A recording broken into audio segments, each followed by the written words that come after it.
Hello, everyone. Ukraine's incursion into Russian territory continues to dominate the news. Rightfully so. Like so many things about this war, this had surprised a lot of people.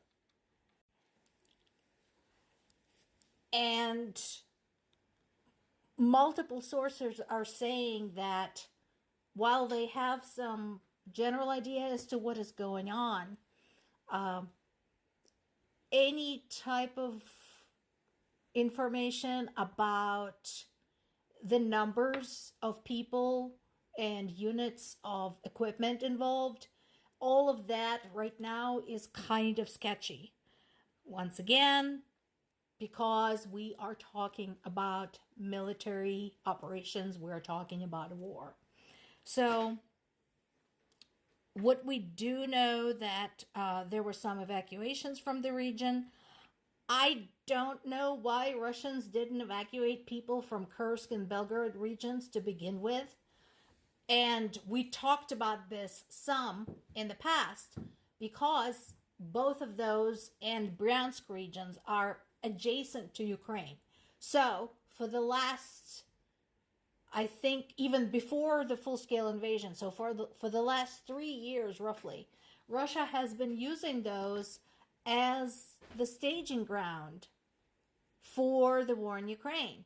You know, this is where the troops gathered. This is where they accumulated the equipment. This is where they set up the supplies. This is where the military airfields were activated, all of that. So Russians themselves turned these 3 regions into basically great big military areas. Why did they not evacuate civilians out of there? Could somebody tell me? Or did you just think that Ukrainians were going to roll over and like do nothing? Because that is the only answer I have. Anyway, so yesterday the number of Ukrainian troops rumored to have been there was 300. Today they're saying no, it's more like 1,000. All I can say is that be it 300 or 1,000, that's still a far cry from the size of Russian military. Russia has been saying that they have literally between 500,000 to 1 million soldiers standing by and ready to engage. So whether it's 300 Ukrainians that strolled in and took control of the Sudzha natural gas distribution center, or it's 1,000 soldiers, moot issue, equally embarrassing for the Russians. And what they're saying again is that they had to evacuate about 3,000 people. That's on you guys. Multiple sources, including The Guardian, BBC, Institute for the Study of War, are publishing the updated maps. Now you can see on the BBC map, the location is marked Sudzha. See that in the northeast over there? Yeah. So you can see the distance between where Ukrainians crossed and where Russian military influence begins. Right now, those of us watching this, and especially those of us who grew up in the Soviet Union and got to see maps of some of the famous battles during World War II, that we are theorizing that the possible motive for this is to distract Russian troops and divert them from that great big area between Luhansk and Donetsk, and possibly even Zaporizhia. We don't know whether this is going to work. We know that Russia already started trying to send some troops that way, but it's not working. So far, what we know of Russian troops, they're either getting their asses kicked or they're being taken prisoner. So far, what Russia is doing is not working. This is an earlier article, so this is to those who are saying, but why Ukraine, why are you doing this, etc. Because of this. This is what they did to Ukrainian cities. This is what they have been doing to Ukrainian cities. So, yeah, this particular article speaks about Dnipro. This is Zaporizhia's northern neighbor. And yeah, Dnipro has been pounded over and over and over again. There have been buildings destroyed. There have been casualties, including children. So, you know what? If you're going to treat everything inside Ukraine as a target, then don't be surprised if Ukraine responds by treating some things in your country as a target. As far as I'm concerned, as I said at the beginning of this report, anything and everything inside Kursk, Belgrade, and Bryansk region qualifies as a military target because that's what they've been using those regions for. The population of those regions, the civilian population, offered no protest of any kind. They just basically let the military move right in. So this is consequences of your own actions, guys. So far, when it comes to this narrative, the sources I found out the best are sources like BBC and Reuters.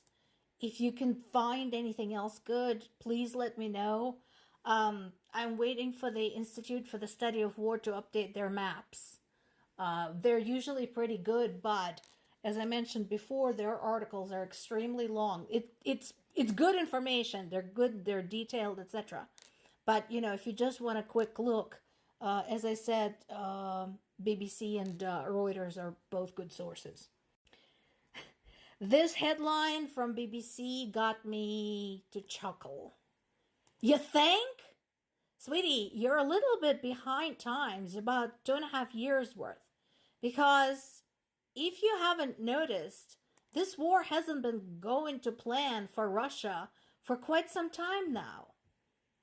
Because remember, evidence came to light not that long ago that their plan was basically to just walk into Kiev. You know, they didn't even pack any backup supplies or anything because the Russian soldiers were instructed to pack their parade uniform, their dress uniforms. So, yeah, keen eye for the obvious, guys. You know, in May even, despite all of the casualties, despite the losses in the Black Sea, etc., Putin was expressing some very optimistic views of the war because Russia was managing to move in the Ukrainian east.